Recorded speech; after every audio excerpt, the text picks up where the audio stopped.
اور سید الشہداء حضرت حمزہ رضی اللہ تعالیٰ عنہ جو نبی کے چچا بھی ہیں، جو نبی کے میرے دوست بزرگوں رضائی بھائی بھی ہیں، اور جو نبی کے ہم عمر بھی ہیں، اور ایک ساتھ بچپن میں کھیلے بھی ہیں۔ ایک ہی دن عبد المطلب کے گھر حمزہ پیدا ہوئے اور عبداللہ کے گھر محمد عربی پیدا ہوئے۔ 3 دن تک ایک ہی عورت کا دودھ پیا ہے، دودھ شریک بھائی بھی ہے اور چچا بھی ہیں۔ اور یہ وہ چچا ہے جو صرف اللہ کے نبی کی محبت میں مسلمان ہوئے۔ اب وہ چچا کی جان گئی، ناک کان کاٹے گئے، ہاتھ میرے دوست بزرگوں انگلیاں کاٹی گئی، سینہ چیر کر کلیجہ نکالا گیا۔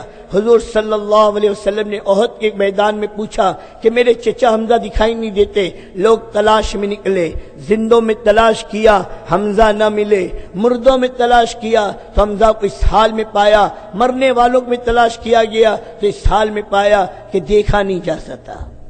خود اللہ کے نبی کو کہا گیا آپ تشریف لائے، اور جب آپ اپنے چچا کا حال دیکھا تو آپ رو پڑے، رو، اور اتنا روئے کہ جبریل امین تسلی کے لیے آئے اور کہا یا نبی اللہ غم نہ کرے، اللہ نے آسمان پر لکھ دیا اسد اللہ و اسد الرسول، یہ اللہ کا شعر، اللہ کے رسول کا شعر۔ 70 مرتبہ اللہ کے نبی نے اپنے چچا کی نماز جنازہ پڑھائی ہے، یہ شرف بھی کسی اور کو نہیں ملا۔ 70 صحابہ شہید ہوئے، ہر کے جنازے کے ساتھ میرے نبی کا جنازہ رکھا گیا اور اللہ کے نبی پاک صلی اللہ علیہ وسلم اس کی نماز جنازہ پڑھائے۔ 70 اور 7 سال کے بعد جب میرے دوستو وحشی آیا ہے اور حضور صلی اللہ علیہ وسلم سامنے کھڑا ہو کر کہا کہ میں وحشی ہوں، اللہ کے نبی نے کہا انتا وحشی، تو وحشی ہے؟ کہا ہاں میں وحشی ہوں۔ تو حضور نے اسے بٹھایا اور کہا بتا تو نے میرے چچا کو کیسے قتل کیا؟ پھر جب اس نے قتل کا منظر چھیڑا پھر میرے نبی روئے، پھر میرے نبی روئے۔ یہ ساری قربانیاں اپنے لگے، اپنے زید ابن حارثہ کی تشکیل ہوئی ہے، کتنے دن کی؟ چلے 4 مہینے کی نہیں، جان دینے کی۔ کون ہے زید ابن حارثہ؟ جس نے 7 سال کی عمر میں اپنے باپ اور چچا کے مقابلے میں نبی کا غلام بن کر رہنا پسند کیا، جس کو اللہ کے نبی نے اپنا بیٹا بنایا تھا، زید ابن محمد کہا جاتا تھا۔ جعفر ابن ابی طالب حضور صلی اللہ علیہ وسلم کے چچا زاد بھائی ہیں، حضرت علی کے سگے بھائی ہیں، ابو طالب کا بیٹا ہے، 33 سال کا جوان ہے، 3 چھوٹے چھوٹے بچے، اون عبداللہ محمد کا باپ ہے۔ اور آج میرے دوستوں بزرگوں اردن میرے دوستوں موتا کے دامن میں دفن ہے۔ عبداللہ ابن رواحہ 4 بیویوں کا شوہر آج دفن ہے۔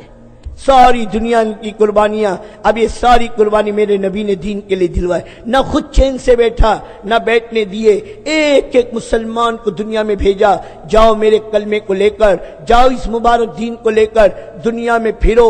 سب کا ایک ہی کام بتایا، سب کا ایک ہی غم بتایا، سب کی ایک ہی فکر بتایا کہ جو میرے دین کو لے کر دنیا میں پھرے گا، جو اللہ کے دین کی سرسبزی اور شادابی کی محنت کرے گا، جو میری بات دوسروں تک کے پہنچائے گا، اللہ اسے سرسبز اور شاداب رکھے، خوش و خرم رکھے۔ اللہ کے نبی نے فضائل سنائے، شب قدر کسی کو مل جائے 1000 مہینوں سے افضل، بیت اللہ کا مقام کسی کو مل جائے 1 عمل 1 لاکھ کے برابر، رمضان کا مہینہ نفل فرض کے برابر، 3 بڑے بڑے فضائل ایک ہی جگہ ملے، ایک ہی جگہ کہ مقام بیت اللہ کا، رات شب قدر کی، اور میرے دوستوں مہینہ رمضان المبارک کا۔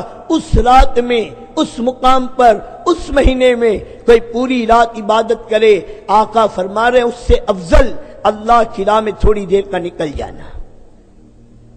اس راستے کا تھوڑا بھی بہت ہے، اور اس راستے کا بہت بھی تھوڑا ہے، اس کے فضائل کو کوئی بیان کر نہیں سکتا۔ اللہ کیا دے گا؟ دین کی سربلندی کے لیے کوشش کرنا، دین کی سربلندی کے لیے تھکنا، دین کی سربلندی کے لیے اپنے کو کھپانا، یہ بہت بڑی دولت ہے۔ اب 10 سال حضور صلی اللہ علیہ وسلم نے محنت، اور جب الیوم اکملت لکم دینکم کی آیت اتری کہ میں نے دین تم تک پہنچا دیا، میں نے دین تم تک پہنچا دیا، میں نے اس امانت کو تم تک پہنچا دیا۔ تمام صحابہ نے ایک زبان ہو کر کہا یا نبی اللہ آپ نے امانت پہنچائی نہیں، آپ نے اس امانت کا حق ادا کر دیا۔ اللہ کے نبی نے آسمان کی انگلی اٹھائی، اللہم اشہد، اللہم اشہد، اللہم اشہد، کہ اللہ تو گواہ رہنا، اللہ تو گواہ رہنا، اللہ تو گواہ رہنا، جو ذمہ داری تو نے مجھے دے کر بھیجی وہ ذمہ داری میں ان تک پہنچا چکا۔ پھر اس کے بعد میرے نبی نے کیا کہا؟ اب تمہاری ذمہ داری ہے، یہ تمہارے پاس امانت ہے، دین امانت ہے، اور اس امانت کو غائبین تک کے پہنچانا ہر فرد امت کی ذمہ داری ہے۔ صحابہ 1,24,000 حجۃ الوداع میں موجود تھے۔ آج مکہ اور مدینہ اور جنت البقیع اور جنت المالا اور اس کے قرب جوار میں تقریباً 12,500 سے لے کر 14,000 صحابہ کی قبریں ہیں۔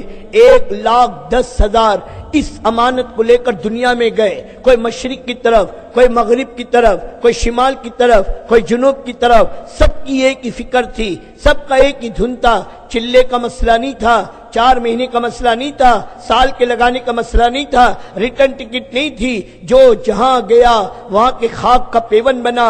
ایک ایک ایمان والا، ایک ایک صحابہ ہدایت کا بیج تھا، جہاں گیا وہاں جا کر دفن ہوئے اور لاکھوں کروڑوں انسانوں کی ہدایت کا ذریعہ بنے۔ ملکوں کی زبانیں بدلی، ان کی تہذیب بدلی، ان کا کلچر بدلا، ان کی، تو میرے دوست بزرگوں، ان کی زندگی کا رخ بدلا۔ آج بہت سے افریقہ کے ملک جو عربی ملک نہیں تھے آج عربی ملک سے جانے جاتے ہیں، یہ صحابہ کے قدموں کی برکت ہے۔ ساری دنیا میں گئے، ہندوستان کے ساحل تک اسلام کا آنا ملتا ہے۔ ہندوستان اسلام کے سائے میں، اور میرے دوستو برصغیر میں اسلام کی آمد، یہ 2 کتابیں ہیں، ان کو اٹھا کر دیکھو، صحابہ کے نام تک موجود ہے جو ہندوستان میں آئے ہیں۔ ساری دنیا میں یہ کلمہ ایسے ہی نہیں پہنچا، انٹرنیٹ کے ذریعے سے، ڈش اینٹینا کے ذریعے سے، اسلامی ویب سائٹ کے ذریعے سے، بلکہ اسلام صحابہ کی قربانیوں پہ، تابعین کی قربانی، تبع تابعین کی قربانی، تمام اولیاء اللہ کی قربانی کے نتیجے میں پہنچا ہے۔ خواجہ اجمیری رحمت اللہ علیہ سے پوچھو آپ ہندوستان کیوں آئے؟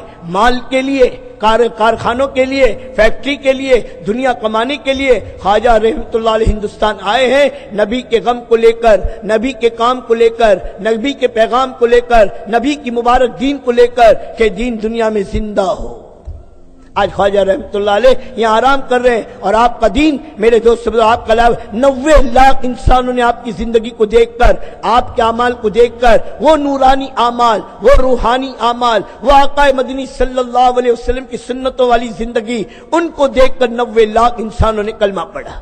اور آج جب محنت چھوٹ گئی، محنت کا رخ چھوٹ گیا، ہماری زندگی کو دیکھ کر میری اولاد دین پر آنے کو تیار نہیں، میری بیوی نماز پڑھنے کو تیار نہیں، میرے اعمال کو دیکھ کر گھر والے اعمال پر آنے کو تیار نہیں، امت اعمال پر کیسے آئے گی؟